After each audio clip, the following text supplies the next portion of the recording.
Assalamu alaikum student, welcome to the physics school. Today we are discussing all about the force on a moving charge in uniform magnetic field. आज के ये topic start करने से पहले मैं आपको suggest करूँगा कि हमारा प्रीवियस लेक्चर जो कि force on a current carrying conductor in uniform magnetic field से मुतलिक था उसको एक बार ज़रूर देखें, जिसका लिंक आपको इस वीडियो की डिस्क्रिप्शन में मिल जाएगा। स्टूडेंट, सबसे पहले हम लोग बात करते हैं, ये हमारे पास एक पीस ऑफ वायर है, पीस ऑफ कंडक्टर है, जिसको हम लोगों ने यूनिफॉर्म मैग्नेटिक फील्ड में प्लेस किया है। लेट्स सपोज इस पीस ऑफ वायर में से चार्जेस मूव कर रहे हैं, तो इसका मतलब ये है कि इसके अक्रॉस कोई ना कोई करंट फ्लो करेगा। तो यूनिफॉर्म मैग्नेटिक फील्ड इस करंट कैरिंग कंडक्टर पे कोई ना कोई फोर्स भी एग्जर्ट करेगा। लेकिन अगर हम लोग बात करें कि इस पीस ऑफ वायर के अक्रॉस कोई चार्जेस मूव नहीं कर रहे, तो इसका मतलब है इसके अक्रॉस कोई करंट भी फ्लो नहीं करेगा। तो यूनिफॉर्म मैग्नेटिक फील्ड इस पीस ऑफ वायर पे कोई फोर्स भी एग्जर्ट नहीं करेगा।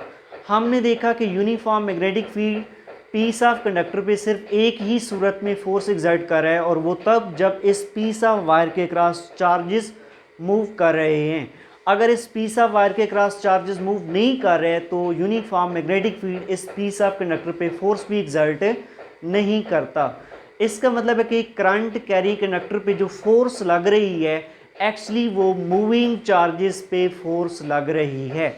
इस कंडक्टर के क्रॉस मूव करने वाले तमाम चार्जेस पे लगने वाली फोर्स का रिजल्टेंट इस कंडक्टर पर लगने वाली फोर्स के इक्वल होगा। और आज के इस टॉपिक में हम लोगों ने इस कंडक्टर के क्रॉस मूव करने वाले सिंगल चार्ज पे लगने वाली फोर्स का एक्सप्रेशन ड्राइव करना है। जैसा कि आप लोग जानते हैं, इस पीस ऑफ कंडक्टर के क्रॉस मूव करने वाले तमाम चार्जेस पे लगने वाली फोर्स का जो सम होगा इस कंडक्टर पर लगने वाली फोर्स के इक्वल होगा। अगर हम लोग इस कंडक्टर के क्रॉस मूव करने वाले सिंगल चार्ज पे फोर्स का वैल्यू डिटरमाइन करना चाहते हैं, तो सबसे पहले इस पीस ऑफ वायर के क्रॉस मूव करने वाले नंबर ऑफ चार्जेस को हम लोग डिटरमाइन करेंगे। जब हम लोग इस पीस ऑफ वायर के क्रॉस मूव करने वाले नंबर ऑफ चार्जेस को डिटरमाइन कर लेंगे, तो टोटल फोर्स जो इस पीस ऑफ वायर पे ड्यू टू मैग्नेटिक फील्ड लग रही है, उस टोटल फोर्स को डिवाइड करने के नंबर ऑफ चार्जेस जो इस पीस ऑफ वायर के क्रॉस मूव कर रहे हैं, तो हमारे पास एक्सप्रेशन आ जाएगा force on a moving charge in that piece of conductor. इस पीस ऑफ कंडक्टर में मूव करने वाले चार्ज पे, सिंगल चार्ज पे लगने वाली फोर्स का एक्सप्रेशन आ जाएगा। तो यही हम लोगों ने डिटरमाइन करना है। लेट्स सपोज ये मेरे पास एक पीस ऑफ कंडक्टर है, पीस ऑफ वायर है, जिसकी लेंथ हमारे पास L है और उसका क्रॉस सेक्शनल एरिया A है। इसको हम लोगों ने यूनिफॉर्म मैग्नेटिक फील्ड के अंदर प्लेस कर दिया है। लेट्स सपोज इस पीस ऑफ वायर के cross positive charges from left to right face move कर रहे हैं। Positive charges are moving from left to right face. इन पॉजिटिव चार्जेस की मूवमेंट की वजह से इस पीस ऑफ कंडक्टर में कोई आई करंट भी फ्लो करेगा, जिसका direction along the direction of positive charges होगा। Mean current is flowing from left to right end of this segment. इस सेगमेंट के लेफ्ट से राइट एंड की तरफ करंट का डायरेक्शन भी होगा। जब ये पीस ऑफ वायर जिसका लेंथ L है, इसका क्रॉस सेक्शनल एरिया A है, इसमें से आई करंट पास हो रहा है, तो इसको यूनिफॉर्म मैग्नेटिक फील्ड B के अंदर प्लेस किया है, तो इस पीस ऑफ कंडक्टर पे कोई ना कोई मैग्नेटिक फोर्स अमल करेगी। उस मैग्नेटिक फोर्स का वैल्यू हमारे पास होगा FL is equal to I into L cross B, where I is the current flowing through this piece of conductor, L is the length of this piece of conductor and B is the uniform magnetic field in which this piece of conductor is to be placed. देखिए, conductor from left to right side move कर रहे हैं, तो इस conductor के cross charges from left to right side move कर रहे हैं, तो चार्जेस का वेलोसिटी का direction from left to right side है। चूंकि इस पीस ऑफ कंडक्टर पे हम लोगों ने जो परपेंडिकुलर मैग्नेटिक फील्ड प्लेस किया है, अप्लाई किया है, वो वर्टिकली अपवर्ड है, तो इन चार्जेस पर अमल करने वाला मैग्नेटिक फील्ड का डायरेक्शन भी वर्टिकल अपवर्ड होगा। अगर हम लोग इस पीस ऑफ वायर का वॉल्यूम फाइंड करना चाहें, तो वो हमारे पास होगा volume of wire segment is equal to, इसका एरिया A है, लेंथ इसकी L है, तो वॉल्यूम हो जाएगा AL। Next, number of charge carrier per unit volume.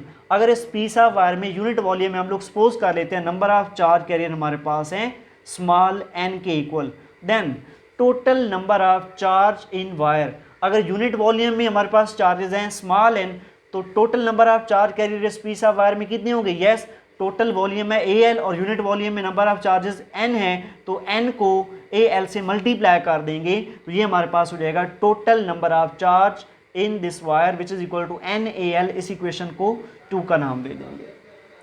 Charge on each carrier is equal to small Q. इस पीस ऑफ वायर में जो पॉजिटिव चार्जेस मूव कर रहे हैं, अगर मैं एक चार्ज पे मौजूद चार्ज का क्वांटिटी बताऊं, लेट्स सपोज हमारे पास स्मॉल क्यू के इक्वल है, then total charge delta Q is equal to Q NAL। Let's suppose इस पीस ऑफ वायर में जो एक सिंगल चार्ज है उस पर चार्ज का जो क्वांटिटी है वो स्मॉल क्यू है, तो जो जितने चार्ज इसके अंदर मूव कर रहे हैं उसमें से टोटल चार्ज अगर हम लोग निकालें इस पीस ऑफ वायर का, नंबर ऑफ चार्जेस इस पीस ऑफ वायर में NAL है, सिंगल चार्ज पे चार्ज का क्वांटिटी क्यू है, तो टोटल चार्ज हो जाएगा, सिंगल चार्ज को मल्टीप्लाई कर देंगे नंबर ऑफ चार्जेस से QNAL। इस इक्वेशन को इक्वेशन 3 का नाम दे देंगे। अब हम लोगों ने बात की है पॉजिटिव चार्जेस इस पीस ऑफ वायर के लेफ्ट फेस से इंटर हो रहे हैं और राइट फेस से इसको लीव कर रहे हैं, तो टोटल टाइम टेकन की बात करें by the charges while they are entering from left face and leaving from the right face, तो हमारे पास किसकी इक्वल होगा? उसकी वैल्यू होगी डेल्टा टी। देखिए पॉजिटिव चार्जेस लेफ्ट फेस से इंटर हो रहे हैं, राइट फेस से इसको लीव कर रहे हैं, तो टाइम टेकन कितना होगा? ये हमारे पास होगा distance dividing by speed of charges, velocity of charges. Distance कितना कवर करेंगे? ये पॉजिटिव चार्जेस लेफ्ट से इंटर हो रहे हैं, राइट से लीव कर रहे हैं, जितना वायर का लेंथ है वो हमारे पास डिस्टेंस होगा, तो ये हो जाएगा L/V। इस इक्वेशन को इक्वेशन 4 का नाम दे दें। देखिए positive charges left to right side move कर रहे हैं, तो इसकी वजह से कोई ना कोई करंट I भी इस कंडक्टर में फ्लो कर रहा है। करंट की वैल्यू अगर हम लोग निकालें, I is equal to delta Q over delta T.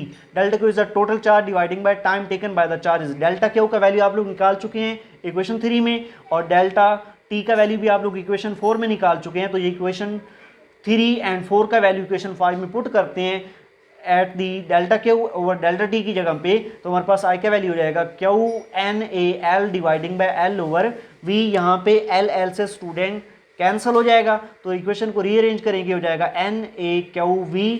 इसको अगेन लिखते हैं, I is the current flowing through this piece of wire where N is the number of charge carrier per unit volume, A is the cross sectional area of the wire, Q is the charge on a single charge carrier, V is the speed of charges with which they are entering from the left face and leaving from the right face, and this is also known as a drift velocity. ये जो V है speed है charges की जिसके साथ ये conductor के cross move कर रहे हैं, इसको ड्रिफ्ट वेलोसिटी का भी नाम देते हैं। अगर इसकी वैल्यू निकालें, drift velocity is equal to I dividing by NAQ। Drift velocity को हम लोगों ने सेकंड चैप्टर के अंदर डिस्कस किया था।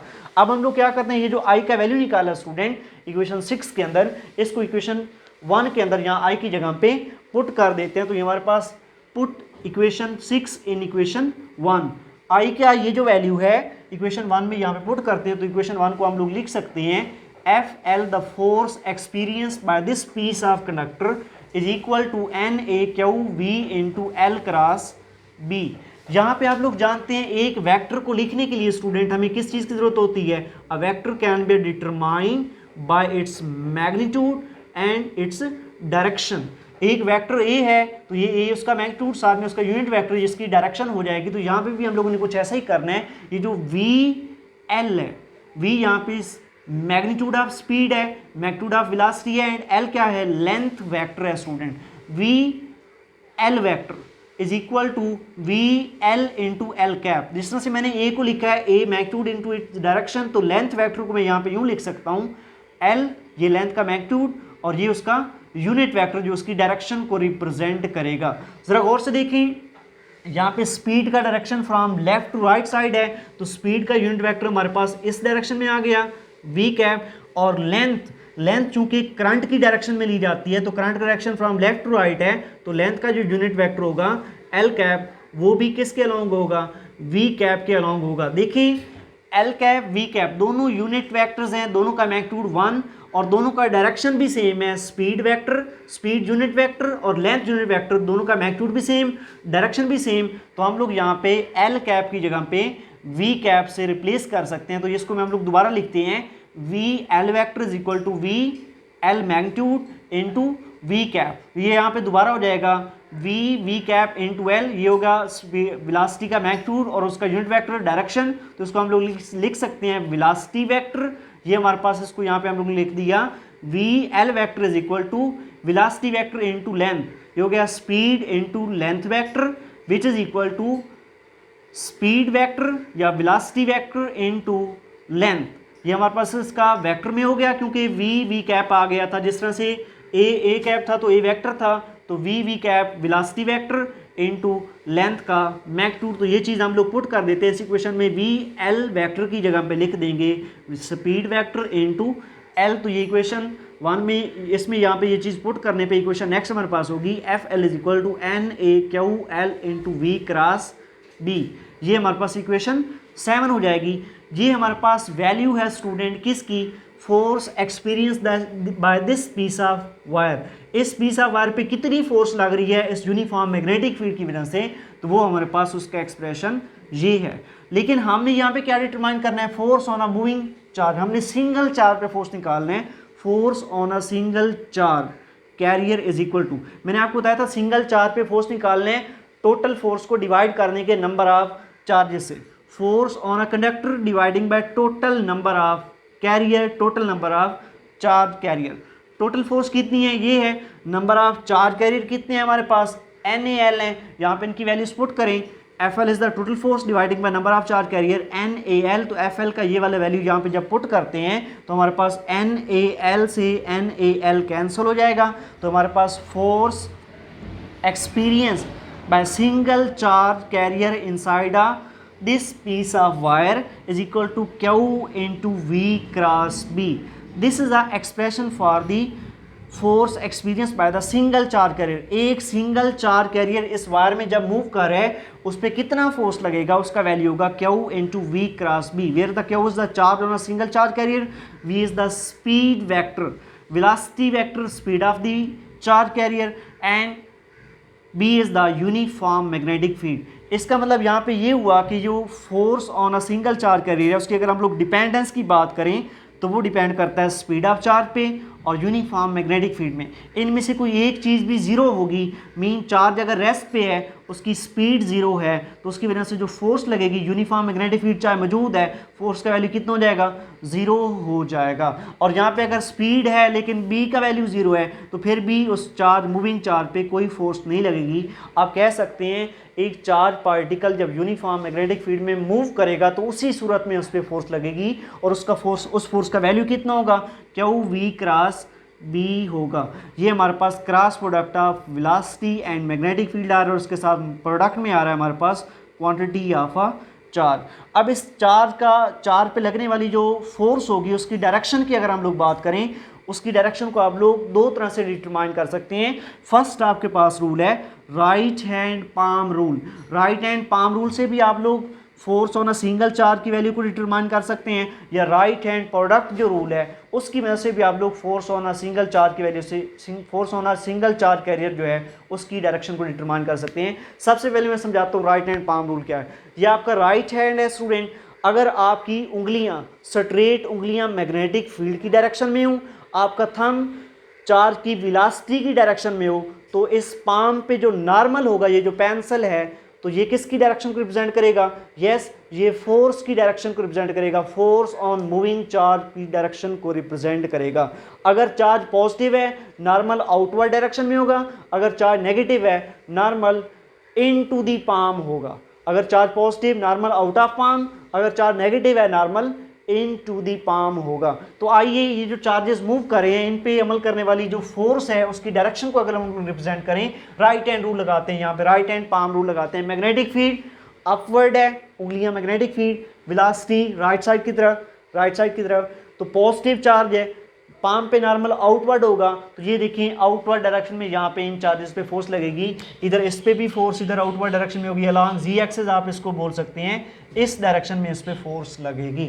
नेक्स्ट अगर आप लोग right hand product rule use करें, उसका ये होता है कि अपने राइट हैंड को फर्स्ट वेक्टर की डायरेक्शन में स्ट्रेच करें और अपनी उंगलियों को सेकेंड वेक्टर की डायरेक्शन में स्मॉल एंगल पे टर्न करें, तो जो इरेक्टेड थंब होता है ये रिजल्टेंट वेक्टर की डायरेक्शन में होता है। तो यहाँ पे फर्स्ट वेक्टर हमारे पास स्पीड है, सेकंड वेक्टर हमारे पास मैग्नेटिक फील्ड है। स्पीड है हमारे पास टुवर्ड द राइट साइड उंगलियों को स्ट्रेच किया, और सेकंड वेक्टर बी है, इसका डायरेक्शन अपवर्ड है, तो मैंने अपवर्ड किया, थंब किधर आ रहा है आउटवर्ड अलॉन्ग जी एक्सिस, पॉजिटिव जी एक्सिस आ रहा है, तो वही दोनों आप कोई भी रूल यूज़ कर लें, आप लोग magnetic force on a single charge moving carrier, single charge पे इसकी डायरेक्शन को डिटरमाइन कर सकते हैं। नेक्स्ट अगर हम लोग बात करें magnitude of force on charge, उसकी मैग्नीट्यूड के बारे में बात करें, देखिए यहाँ पे cross product of V and B आ रहा है, क्रॉस को खत्म करें तो हमारे पास साइन थीटा आ जाएगा, F is equal to Q V B sine theta, और फोर्स मैक्सिमम कब होगी, मिनिमम कब होगी, और यहाँ पे जो थीटा है स्टूडेंट ये किसके दरमियान में होगा, this is the angle between speed, velocity of charge and uniform magnetic field. यहाँ पे मैं इसको दोबारा बोल देता हूँ, F is the force on a single moving charge is equal to Q amount of charge, V velocity of charge, and b is the uniform magnetic field, and theta is the angle between speed and uniform magnetic field। ये जो theta angle है ये velocity और magnetic field के दरमियान में angle है। अगर ये एंगल 90 डिग्री हो, इट मीन्स दैट जो यूनिट पॉजिटिव चार्ज है, जो यूनिट चार्ज है, अगर वो perpendicular to the magnetic field move करे, मीन उसकी वेलोसिटी और मैग्नेटिक फील्ड में एंगल अगर 90 डिग्री हो, तो हमारे पास फोर्स का वैल्यू क्या होगा, 90 जब यहाँ पे पुट करेंगे थीटा की जगह पे, साइन 91 के इक्वल होता है, तो फोर्स हमारे पास कितनी होगी, यस मैक्सिमम होगी। आप यूँ कह सकते हैं अगर एक आप चार्ज को perpendicular to the magnetic field place करेंगे, उसको प्रोजेक्ट करेंगे, तो उस पर जो मैग्नेटिक फोर्स अमल करेगी वो कितनी होगी, मैक्सिमम होगी। Next, magnetic field and uniform velocity of charge particle के दरमियान में एंगल 0 डिग्री और 180 डिग्री हो, तो उस वक्त हमारे पास मैग्नेटिक फोर्स की वैल्यूज को हम लोग डिटरमाइन करेंगे। इन दोनों की वैल्यूज को हम लोग थीटा की जगह पे पुट करते हैं, F is equal to Q V B sine 0 degree. Student, sine 0 degree and sine 180 degree दोनों का वैल्यू 0 के इक्वल होता है। इट मीन्स दैट जब यूनिफॉर्म मैग्नेटिक फील्ड और वेलोसिटी के दरमियान में एंगल 0 डिग्री होगा या 180 डिग्री होगा, तो मैग्नेटिक फोर्स का वैल्यू कितना होगा, 0 होगा। आप इसको मिनिमम बोलेंगे। आप इसको यूँ भी बोल सकते हैं कि अगर आप लोग एक चार्ज पार्टिकल को मैग्नेटिक फील्ड के पैरेलल या एंटी पैरेलल प्रोजेक्ट करेंगे, तो मैग्नेटिक फोर्स का वैल्यू मिनिमम होगा या 0 के इक्वल होगा।